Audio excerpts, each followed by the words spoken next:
Baharampur bypass যে রোডটি তৈরি হয়েছে ফাঁকা মাঠের ভিতর দিয়ে, আজ থেকে 10 বছর আগে কেউ ভাবতেও পারেনি যে এই মাঠের ভিতর দিয়ে এত সুন্দর সড়ক তৈরি হবে। একদম জমি ওপর দিয়ে, একদম ফাঁকা চাষিদের জমির ওপর দিয়ে, ফাঁকা মাঠ দিয়ে একদম 34 নম্বর যে জাতীয় সড়ক, যে বাইপাস রোড তৈরি হয়েছে তা অতি চমৎকার।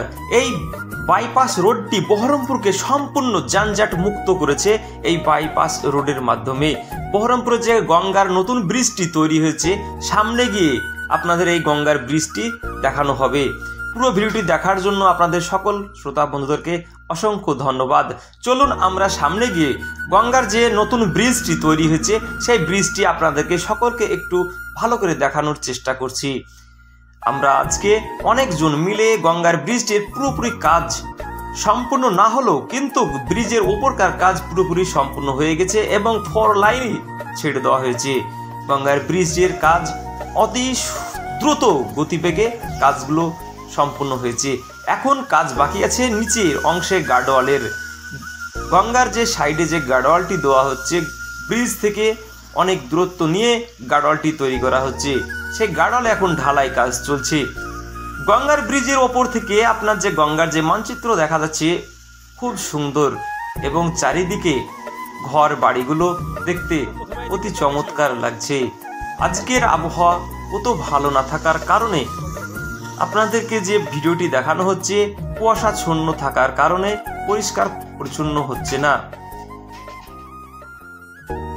চলুন সামনে গিয়ে আপনাদেরকে আরেকটু ভালো করে দেখানো চেষ্টা করছি আমি। গঙ্গার ব্রিজের 2 সাইড থেকে আপনাদেরকে দেখানো হচ্ছে। মুর্শিদাবাদ জেলা কৃষি প্রধান হওয়ার কারণে আমাদের জেলায় বিভিন্ন রকম ফল ফুল এবং বিভিন্ন রকম শাকসবজি চাষ হয়ে থাকে। এই যে সাইডে দেখতে পাচ্ছেন জমিগ্রহণে ফুলের চাষ হয়েছে, ধানের চাষ এবং বিভিন্ন রকমের শাকসবজি চাষ করা হয়েছে। মুর্শিদাবাদ জেলা কৃষি প্রধান জেলা, এখানে 80% মানুষ কৃষি কাজের সঙ্গে যুক্ত। আমাদের পশ্চিমবঙ্গে যাতায়াতের ক্ষেত্রে এই গঙ্গার ব্রিজটি অনেক ভূমিকা পালন করে থাকে। তার কারণ দক্ষিণবঙ্গ থেকে উত্তরবঙ্গে যাওয়ার জন্য আমাদের যে রাস্তাটি ছিল বহরমপুর দিয়ে, মেন টাউনের ভিতর দিয়ে, এখানে অনেক সময় অনেক যানজট হতো এবং ঘন্টার পর ঘন্টা গাড়িগুলো জাম্পে দাঁড়িয়ে থাকতো। তার কারণ এই বহরমপুরের শহরের ভিতর দিয়ে যে রেলটি যায় তা ওভার পোল না থাকার কারণে ঘন্টার পর ঘন্টা জাম্পে গাড়িগুলোকে দাঁড়িয়ে থাকতে হতো এবং এই কারণে অনেক সময় সঠিক টাইমে সঠিক মাল পৌঁছাতে পারতো না। সবজি মাল, বিশেষ করে সবজি মালগুলো পৌঁছানোর ক্ষেত্রে অনেক অসুবিধা হতো। এই ব্রিজটি তৈরি হওয়ার ক্ষেত্রে অনেক ভালো হয়েছে এলাকারবাসী এবং পশ্চিমবঙ্গবাসীর।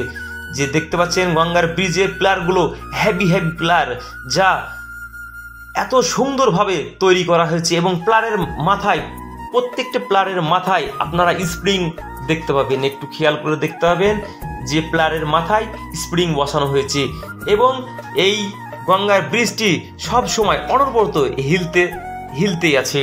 এই গঙ্গার ব্রিজটি আপনি যদি শুধু পায়ে হাঁটেন তাহলে বুঝতে পারবেন যে গঙ্গার ব্রিজটি হিলছে। তা আপনি গাড়িতে গেলে বুঝতে পারবেন না, কিন্তু আপনি ফাঁকা যখন পায়ে একটু হাঁটবেন বুঝতে পারবেন যে গঙ্গার ব্রিজে আপনার হালকা পরিমাণ হিলছে এবং দোল খাচ্ছে।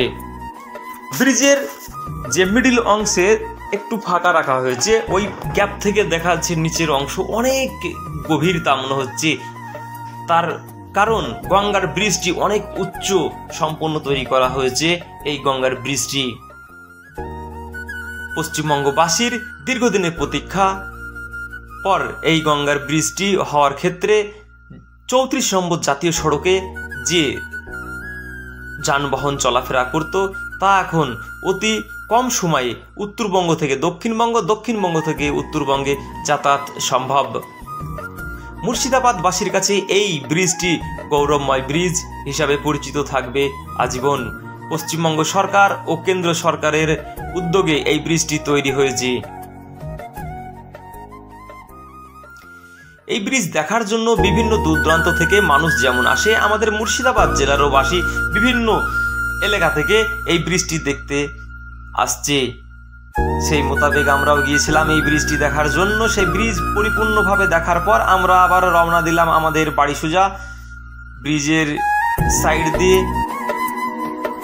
খুব সুন্দর সুন্দর প্লাস্টিক এই যে লোগোগুলো বসানো হয়েছে, খুব সুন্দর লাগছে।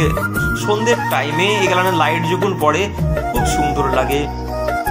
বহরমপুর বাইপাস গঙ্গার ব্রিজ দেখার সকলকে আমন্ত্রণ রইল। ভিডিওটি যদি ভালো লাগে আমাদের চ্যানেলটি লাইক, শেয়ার এবং সাবস্ক্রাইব করে আমাদের চ্যানেলের সঙ্গে থাকুন। দেখা হচ্ছে বন্ধু পরবর্তী ভিডিওতে। খোদা হাফেজ।